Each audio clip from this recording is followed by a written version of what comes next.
200 ବର୍ଷର ପୁରୁଣା ବୁଆଳ ସ୍ଥିତ ବାସନ୍ତୀ ପୂଜା ଅନୁଷ୍ଠିତ ନେଇ ଉତ୍ସବ ମୁଖର ସମଗ୍ର ଅଞ୍ଚଳ। ଜଗତ ଜନନୀ ମା ବାସନ୍ତୀ ହେଉଛନ୍ତି କରୁଣାମୟୀ। ତାଙ୍କର ମହିମା ଅପାର। ତାଙ୍କୁ ଯିଏ ଶ୍ରଦ୍ଧା ଓ ଭକ୍ତିରେ ପୂଜା କରେ ତାର ଅବାଞ୍ଛନୀୟ ମନସ୍କାମନା ପୂରଣ ହୋଇଥାଏ। ଏହି ପରିପ୍ରେକ୍ଷୀରେ ବାଲେଶ୍ୱର ସଦର ବ୍ଲକ ଅନ୍ତର୍ଗତ ବୁଆଳ ଗ୍ରାମ ପଞ୍ଚାୟତ ସ୍ଥିତ ବୁଆଳ ସାର୍ବଜନୀନ ବାସନ୍ତୀ ମଣ୍ଡପଠାରେ ଦୀର୍ଘ 200 ବର୍ଷରୁ ଉର୍ଦ୍ଧ୍ୱ ସମୟ ହେବ ପୂଜା ପାଇ ଆସୁଛନ୍ତି ଜଗତ ଜନନୀ ମା ବାସନ୍ତୀ। ଏହା କେବଳ पर्व नुहे उक्त अंचल एक प्रमुख पर्व भाव पालित होइआसुछि। एने चलित वर्ष मध्य खूब धूमधाम रे यह पालन हेउछि। पवित्र अशोकाष्टमी अवसर में यथा रीतिनीति वैदिक विज्ञ पंडितों द्वारा पूजा अर्चना होइथिबा बेले कलाकार संघ सदर ब्लॉक सभापति मधुसूदन नायक तत्वावधान में संकीर्तन कलाकार मान द्वारा चित्ताकर्षक संकीर्तन परिवेषण द्वारा संध्या आलती कार्यक्रम समापन करा जायतिला। एथिस 3 दिन धरी विभिन्न लोकनाट्य पक्षरु यात्रा परिवेषण हेबा सहित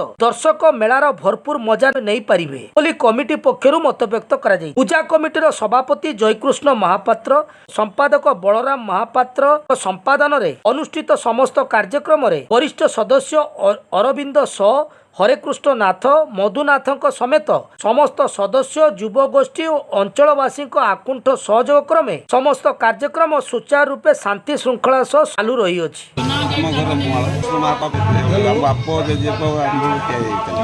समस्त भाई मान को धरिके कमिटी भाई मान धरिके यात्रा हुए, मेलोडी हुए,